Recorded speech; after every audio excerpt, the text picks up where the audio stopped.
살면서 언제 보람을 느끼시나요? 사람이 보람을 느낀다. 또 보람을 느껴야 사람이 기쁘고 또 행복하잖아요. 특별히 너무너무 보람을 느끼고 굉장히 기뻐서 한번 표현해 보자면 가슴이 저릴 정도로 행복에 겨워 어쩔 줄 모르는 그런 경우들이 있잖아요. 여러분은 사시면서 언제 그런 체험을 하십니까? 가치 있는 일을 해야 보람을 느낄 수가 있습니다.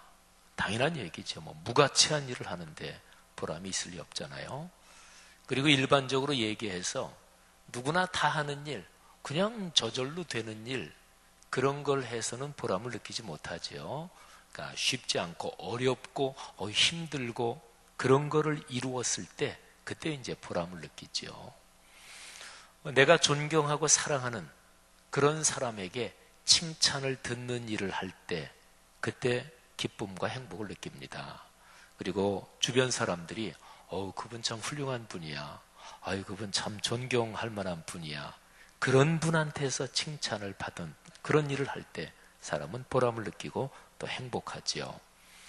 신앙인으로 본다면 하나님께 칭찬을 받는 일을 할 때 그때 이제 보람이 있고 행복한 것이죠.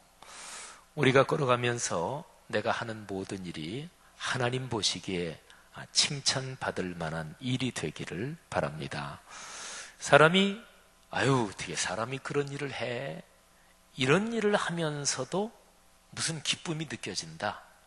남을 해치고 또는 남을 해코지하고 또는 타락하고 부패한 이런 일을 하면서 무슨 기쁨이 느껴진다. 그거는 참된 기쁨이 아니죠. 그거는 도착적인 쾌락입니다. 그러니까 사람의 심성이 망가져가지고 그래서 안 좋은 쪽으로 계속 가면서 느끼는 말하자면 타락하고 부패한 쾌락이죠. 예수 그리스도 그분의 사역은 큰 보람이 있었고 그리고 큰 기쁨이 있었을 것입니다. 너무나 당연한 얘기겠죠. 예수님이 이 땅에서 사역하신 그 모든 것 그거는 하늘아버지의 뜻을 따르는 일이었습니다. 그러니까 하나님 아버지께서 기뻐하시는 일, 하나님 아버지께서 칭찬하시는 일, 그리고 하나님 아버지께서 귀하게 여기시는 일, 그거를 예수님이 사역하시고 또 당신을 헌신하신 거죠.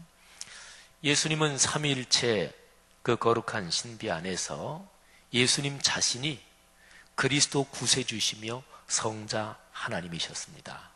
그런데 동시에 예수님은 우리처럼 완전한 사람이셨습니다. 그러니까 하나님이 사람이 되신 거예요. 왜 그러셨을까요? 사람이 본래 어떻게 살아야 되고 어떻게 존재해야 되느냐 그거를 보여주시려고 예수님이 사람이 되신 거죠. 사람다움의 근본, 곧 사람이 본래 만들어진 모습이 뭐냐 이 사람다움의 근본을 보여주시려고 예수님이 이 땅에 오신 거죠. 사람의 본분, 그러니까 원래 사람이 만들어질 때 하나님께서 그래 이게 사람이란 존재가 받을 몫이야. 내가 사람을 만들고 사람에게 주는 몫이 이거다. 이게 사람의 본분이죠. 사람의 본분이 무엇인가요? 사람들이 이거를 제대로 모르고 사니까 하나님이 사람이 되셔서 그거를 보여주신 거예요. 사람은 마땅히 어떻게 존재하고 어떻게 살아야 되나요? 사람이라면 적어도 마땅히, 그러니까 사람의 당위, 사람이 마땅히 그래야 하는 당위가 무엇인가? 이거를 보여주신 게 예수 그리스도시죠. 사람의 근본, 본분, 당위, 이거를 한마디로 요약하면 사람을 만드신 창조주 하나님의 뜻, 곧 진리의 말씀을 살아내는 것, 이것이 이제 사람의 근본이요, 본분이요, 당위입니다. 예수 그리스도께서 이 땅에 오셔서 보여주시고 또 가르쳐 주신 것이 바로 그것입니다. 여러분 생각해 보세요. 사람은 누구나 다 잘 살기를 원합니다. 여러분 다 마찬가지 잘 살고 싶으시잖아요. 저도 잘 살고 싶어요. 잘 살기를 원치 않는 사람은 아무도 없습니다. 그런데 어떻게 사는 게 잘 사는 것이냐? 요거는 이제 사람에 따라서 틀리잖아요. 성경의 가르침으로 본다면 사람을 만드신 창조주의 뜻, 그분의 뜻에 따라 사는 게 잘 사는 거예요. 예수 그리스도께서 그거를 보여주셨고요. 그걸 다른 말로 하면 사람답게 산다, 이렇게 표현할 수 있습니다. 사람다움, 뭐 이런 거죠. 근데 사람답게 사는 게 쉬운가? 그렇지 않아요. 어렵습니다. 제가 손에 지금 시계를 이렇게 들어 보이는데, 이 시계가 시계답게 존재하는 게 어려울까요? 쉬워요. 시계가 큰 바늘, 작은 바늘, 초바늘 있고, 자기가 시간을 가리키면서 계속 가고 그러잖아요. 이 시계가 시계답게 존재하는 거는 이 시계로 생각해 본다면 아주 쉬울 거예요. 원래 그렇게 만들어졌으니까. 돌이 돌답게 존재하는 거는 어려울까요? 쉬울까요? 쉽죠. 돌이 막 뛰어다니고 싶은데 억지로 참고 있나요? 토끼처럼? 그러지 않죠. 여러분, 세상에 존재하는 모든 만물은 저답게 존재하는 게 자연스러워요. 근데 이상하게 딱 한 가지 존재만 이게 잘 안 돼요. 그게 바로 사람이에요. 사람이면 사람다워야 되잖아요. 근데 이게 잘 안 돼요. 그래서 동서양, 또 위대한 스승, 또 현자, 하여튼 탁월한 사상가, 또는 여러 종교 중에서 사이비 이단, 못된 종교 빼놓고 그래도 사람다움, 선함을 가르친 모든 종교 사상가 다 포함해서요, 인류 역사에서 스승이라고 할 수 있는 모든 사람들은 전부 다 사람다움이 뭐냐, 여기에 대해서 논했고 사유했고 가르쳤고 그랬습니다. 근데 그 모든 사람들 중에서 사람다움, 사람답게 사는 거, 그거 간단하지 이렇게 얘기한 사람은 하나도 없었습니다. 어려워요. 어떨 때는 목숨을 걸어도 힘듭니다. 바로 그 때문에 하나님의 아들 예수 그리스도께서 이 땅에 오신 것이지요. 사람답게 사는 게 간단하다, 쉽다, 그거 누워서 식은 죽 먹기지 그랬다면 하나님께서 왜 사람이 되셨겠어요? 왜 힘들까요? 사람답게 사는 게. 그거는 근본적으로 보면 사탄의 세력, 악한 영의 세력이 하나님이 고귀하게 창조한 사람을 망가뜨리고 타락시켜서 멸망으로 끌고 가려고 하기 때문에 그렇습니다. 그러니까 사람답게 사는 게 쉽지 않은 거예요. 여러분, 예수님께서 세상에 오셔서 보여주시려고 하신 것이 창조주 하나님의 뜻에 따라 창조된 사람이 사람답게 사는 게 이런 거다, 방법이 이거다, 길이 이거다, 이렇게 하면 가능하다, 이거를 보여주셨거든요. 근데 예수님한테도 그 일이 어려우셨을까요? 그럼요. 예수 그리스도께서 하나님의 아들이시고 성자 하나님이시기 때문에 예수님은 사람답게 사는 것, 창조의 본성대로 사는 게 아주 간단했다. 근데 그렇지 않습니다. 예수님도 이 땅에 살면서 시험을 받으셨고 고통을 받으셨고 괴로워도 하셨고, 가장 단적인 장면 하나만 예를 들면 하늘아버지께서 예수 그리스도께서 지라고 하신 그 십자가를 앞에 놓고 예수 그리스도가 고통스러워 하셨잖아요. 베드로, 야고보, 요한 세 제자한테는 심지어는 이렇게까지 말씀하셨죠. 내가 고민해서 죽겠다. 죽을 지경이다. 나를 위해서 같이 좀 기도해다오. 사람답게 사는 게 예수 그리스도 그분에게도 어려우셨습니다. 근데 예수님은 그 사명을 감당하셔야 했죠. 어떻게 하셨을까요? 어떻게 예수님은 사람답게 사는, 창조의 본성 그답게 사는 그거를 성공적으로 수행하셨을까요? 그거를 오늘 마태복음 7장에서 보는 거예요. 마태복음 7장 31절부터 보면 예수님께서 어떻게 사람답게 사시고 하나님의 뜻에 따라 살 수 있으셨나, 거기에 대한 아주 중요한 실마리가 기록이 되어 있습니다. 자, 한번 같이 마가복음 7장 속으로 걸어 들어가 보겠습니다. 예수님은 사역하시면서 주로 이스라엘의 북부 지역에서 사역을 하셨습니다.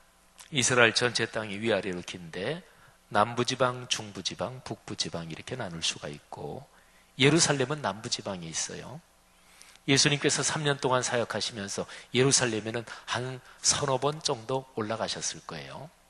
근데 주로 활동하신 것은 북부지방에서 사역하셨습니다. 제가 지금 남부, 중부, 북부 이러는데 엄청 넓은 땅이 아니에요. 이스라엘 전체 합쳐도 우리나라 강원도 정도, 그 정도 크기밖에 안 되니까. 어쨌든 남부, 중부, 북부.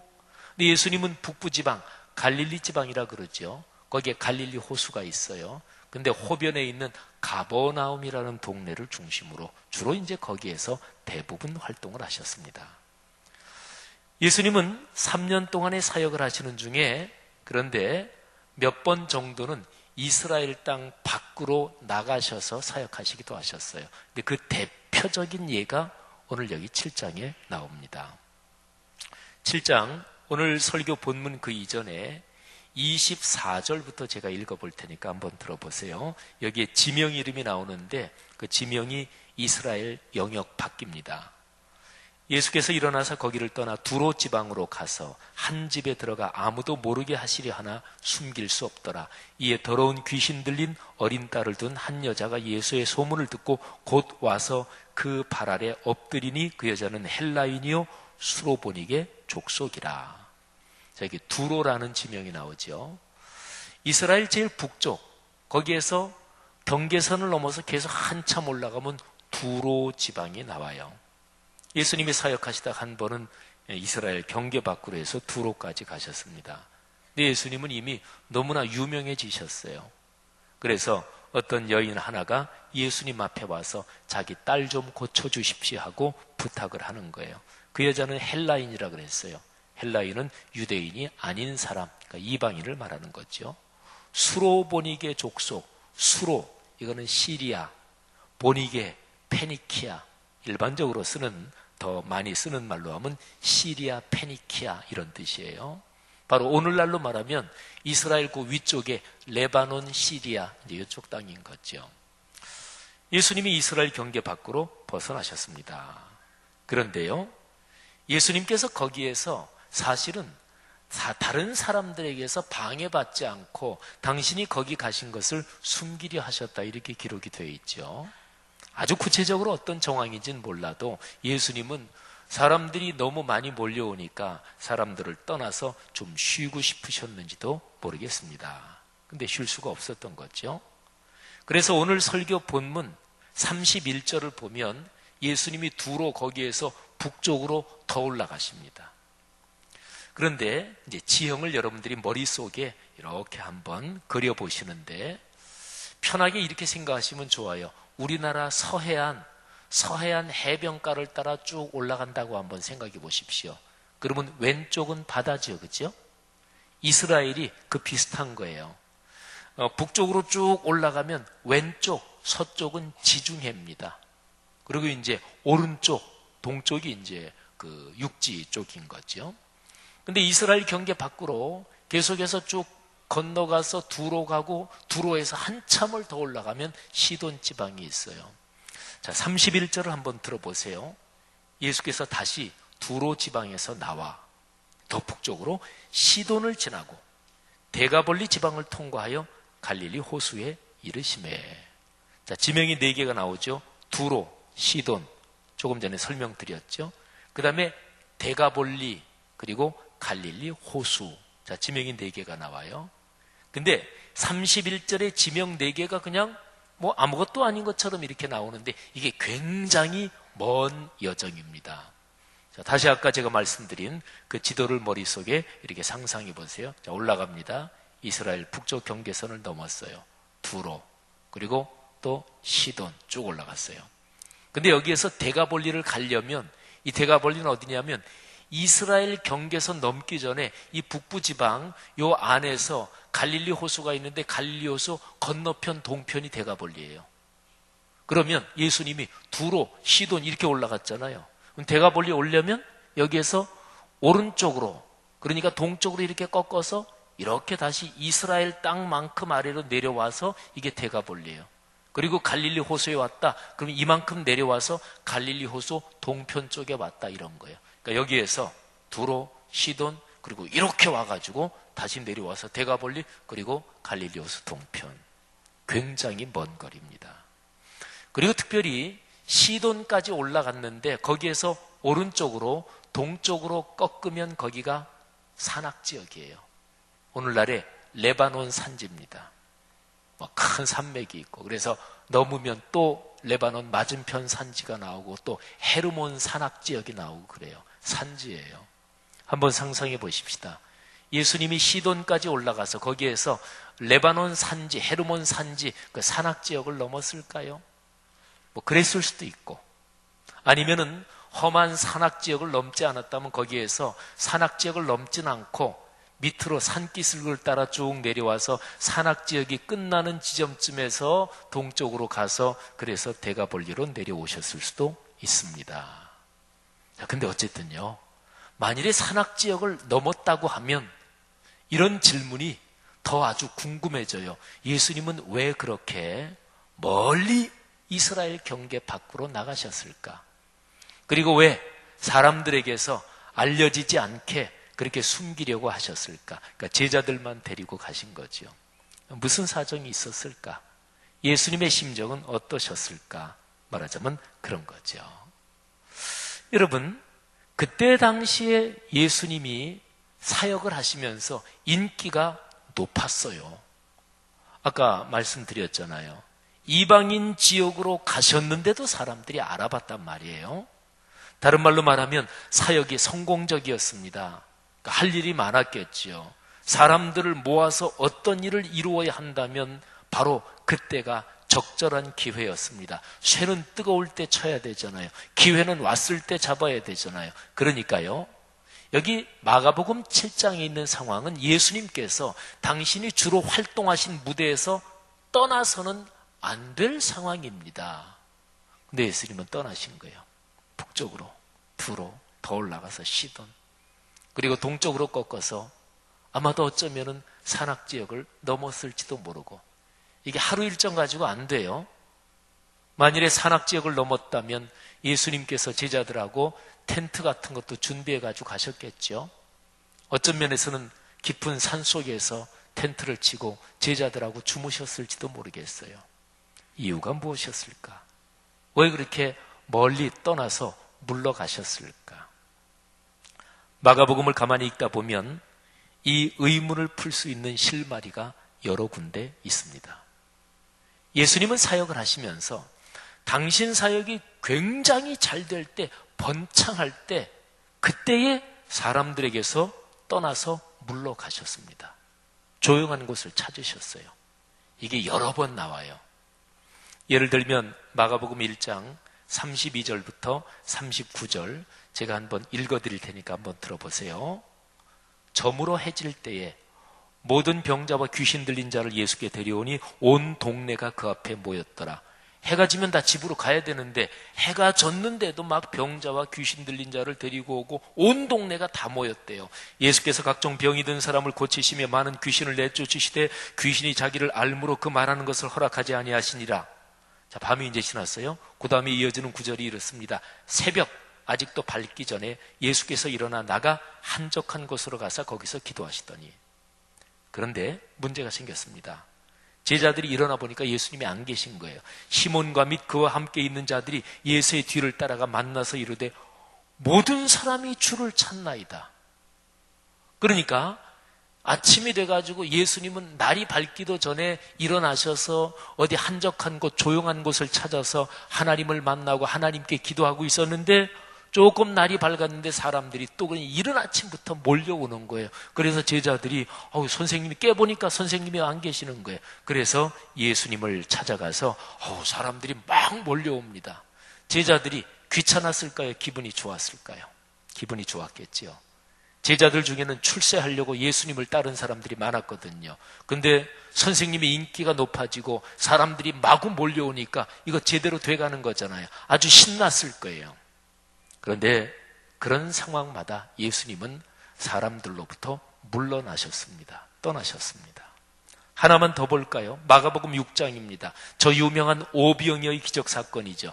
마태, 마가, 누가, 요한 4복음서에 이 사건이 다 나와요.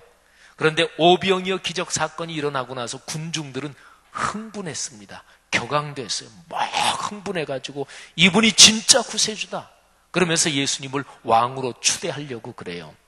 근데 그때 예수님이 재촉을 해서 군중들과 제자들을 띄워놓습니다. 격리합니다. 너희들 빨리 배 타고 건너가라. 제자들 아까도 그랬지만 신났을 거 아니겠어요? 사람들이 예수님을 왕으로 삼으려고 하고 지도자로 추대하려고 하니까 제자들 얼마나 신났겠어요. 근데 예수님이 재촉을 해서 제자들을 군중들에게서 띄워놓습니다. 배 타고 빨리 건너가라고. 성경에 명백하게 나와요. 그리고서 흥분한 군중들, 대개 어떤 모임 갔을 때 모임이 너무 재밌고 하면 집에 돌아갈 생각 안 하지요. 지금 상황이 그런 상황이에요. 근데 예수님이 그 군중들도 빨리 흩어보내십니다. 그리고 나서 당신 혼자 산으로 기도하러 가십니다. 거의 깊은 밤이 되도록 예수님은 그 산에서 기도하셨습니다. 어떤 것일까요? 이유가 무엇일까요? 사랑하신 여러분, 자신을 칭찬하는 사람들, 그리고 자기 사역이, 자기 일이 잘 될 때 그 한가운데 있으면 자기를 객관적으로 못 봐요. 교만해지기 십상입니다. 그래서 실수하는 거죠. 패착을 두는 거죠. 예수님은 당신의 사역이 가장 잘 될 때, 그때 그 현장에서 물러나셨습니다. 그래서 자신을 살폈고, 그리고 하늘아버지를 만났어요. 그래야 교만해지지 않으니까. 교만은 패망의 선봉이라고 그러잖아요. 퇴수라는 말이 있어요. 물러날 퇴자, 그 다음에 숫자는 닦을 수, 수련회 또는 수신제가 치국 평천할 때 그 수, 닦을 숫자를 써서 퇴수. 그러면 물러나서 자기를 살펴서 자기 마음을 닦고 또는 자기의 잘못된 것을 고치고 정비한다, 이런 뜻이 되죠. 예수님은 사역의 절정에 이를 때마다 퇴수하셨어요. 그리고 자신을 살폈습니다. 그리고 그 자리에서 하나님 아버지를 만나셨습니다. 예수님이 왜 이렇게 하셨을까요? 한참 사역의 절정에 이르렀을 때 제자들을 왜 흥분하고 그런 군중들에게서 띄워놓았을까요? 거기 있으면 망가지니까. 자신을 객관적으로 살피지 못하니까. 그래서 퇴수하신 거예요. 그런데요, 퇴수라는 숫자에 닦을 수, 고칠 수 말고 거기에다가 지킬 숫자를 한번 써봐요. 그러니까 간머리 치고 그 밑에다가 마디 촌자 하면은 지킬 수, 이런 뜻이죠. 그러면 지킬 숫자를 써서 퇴수하면은 물러나서 자기를 지키는 거예요. 여러분, 물러나서 자기를 살펴야, 그래야 나를 지킬 수 있습니다. 안 그러면 교만해서 망가지니까. 뒤로 물러나서 내 사명을 살펴야, 그래야 자기 사명을 제대로 지킬 수가 있어요. 얼마나 많은 목회자들, 얼마나 많은 장로님들, 얼마나 많은 기독교 지도자들이 사명이라고 생각하지만 사실은 언제부터인가 모르게 자기의 명예를 위해서 또는 자기의 이기심을 위해서 사명이 변질되는 경우가 많은지 몰라요. 잘 될 때 그 자리에서 물러나서 내가 과연 사명을 순수하게 유지하고 있는 거야? 내가 목사답게 진짜 살고 있는 거야? 그걸 살펴야 되는 거죠. 제가 우리 교회에서 전도 얘기할 때 가끔 그러죠. 전도는 우리 교회를 더 성장시키려는 수단이 아니에요. 그러면 성경에서 말하는 전도 아니에요. 전도는 어떤 거의 수단이야. 우리 교회 더 크게 하자. 그래서 전도하자. 그거 잘못됐어요. 비성경적이에요. 전도 자체가 최고 목적이에요. 물론 열심히 전도하는 교회는 많은 성도들이 모일 수 있겠죠. 그건 자연스러운 결과지. 전도를 해서 목표가 뭐냐? 왜 전도하느냐? 우리 교회 크게 만들기 위해서. 성경이 어디 그런 거 얘기했어요? 그건 비성경적이에요. 사명이 자신도 모르게 집단 논리에서 변질되는 거죠. 뒤로 물러나 하나님의 뜻을 묵상해야, 그래야 하나님의 뜻에 순종할 수 있는 거죠. 성도 여러분, 우리 각자 자신의 삶을 한번 돌아보십시오. 내가 잘 나가다가 중간에서 꺾인 경험들이 있으십니까? 내가 진짜 그때 한참 좋았는데, 근데 왜 그 일이 그렇게 망가졌지? 그때 왜 그게 일이 어긋났지? 여러 가지 원인, 또 여러 가지 분석이 가능하겠죠. 성경에서 근본적으로 가르치는 바는 바로 그런 거죠. 일이 잘 될 때 뒤로 물러나서 자기를 살피고 그리고 자기의 순수함을 다시 한번 깊이 성찰하지 않으면 필시 망가집니다. 성경에는 많은 인물이 다 그랬어요. 사랑하신 여러분, 그래서 이렇게 얘기할 수 있어요. 퇴수라는 말을, 숫자를 한 번은 닦을 수, 그리고 두 번째 퇴수라는 그 숫자는 지킬 숫자를 써가지고 이렇게 얘기할 수 있습니다. 퇴수해야 퇴수할 수 있습니다. 뒤로 물러나 자기를 살펴야, 그래야 자기의 순수함과 신앙, 자기 인생의 가치를 지킬 수가 있습니다. 그러시는 우리 모두가 됐으면 좋겠어요. 한국 교회가 그렇게 살고 그리스도인이 그렇게 사시기를 주의 이름으로 축복합니다. 예수님께서 사실 며칠이 걸렸는지 모르지만 그 긴 퇴수에서 드디어 돌아오셔요. 자, 그 다음에 이어지는 장면 한번 제가 읽어볼게요. 마가복음 7장 32절 이후입니다. 사람들이 귀먹고 말 더듬는 자를 데리고 예수께 나와 안수하여 주시기를 간구하거늘 예수께서 그 사람을 따로 데리고 무리를 떠나사 손가락을 그의 양 귀에 넣고 침을 뱉어 그의 혀에 손을 대시며 하늘을 우러러 탄식하시며 그에게 이르시되 에바다 하시니 이는 열리라는 뜻이라. 그의 귀가 열리고 혀가 맺힌 것이 곧 풀려 말이 분명하여졌더라. 예수께서 그들에게 경고하사 아무에게도 이르지 말라 하시되 경고하실수록 그들이 더욱 널리 전파하니 사람들이 심히 놀라 이르되 그가 모든 것을 잘하였도다. 못 듣는 사람도 듣게 하고 말 못하는 사람도 말하게 한다 하니라. 아멘. 퇴소하고 돌아와서 손해봤어요? 아닙니다. 퇴소하고 돌아오니 여기에 나오는 중요한 단어 한 가지를 한번 주목하십시다. 에바다, 열리라 그런 뜻이잖아요. 퇴소하고 났더니 더 큰 사역의 문이 열리는 거예요. 원리가 그렇습니다. 내가 잘 될 때 내 거 붙들고 있어야 잘 될 것 같지요. 망가진다니까요. 교만해진다니까요. 어떤 사람도 거기에서 예외가 아니라니까요. 예수님도 바로 그런 위험 때문에 예수님 당신도 퇴소해서 하나님을 만나는 시간을 가졌는데 사람 중에 누구라서 나는 퇴소 안 해도 괜찮아 그럴 사람 누구 있어요? 우리의 신앙의 기본 구조는 퇴수의 구조로 되어 있습니다. 제일 중요한 퇴수, 주일 성수. 일상생활에서 물러나서 주일 성수, 이 예배 시간이 퇴수의 시간이에요. 그리고 일주일 흘러가면서 일주일의 중간에 수요일 저녁 한 번, 이것도 퇴수의 시간을 가져야 돼요. 여러분, 여기에 계신 분들 중에서는 나는 신앙생활하면서 수요예배 한 번도 참석한 적 없어. 아마 그런 분도 계실지 모르겠어요. 또 스스로의 생각에 수요예배 난 그건 참석 안 해. 아예 그렇게 입장 정리를 하신 분도 여기 계신지 모르겠어요. 근데 퇴수가 얼마나 중요한지 한번 생각해 보세요.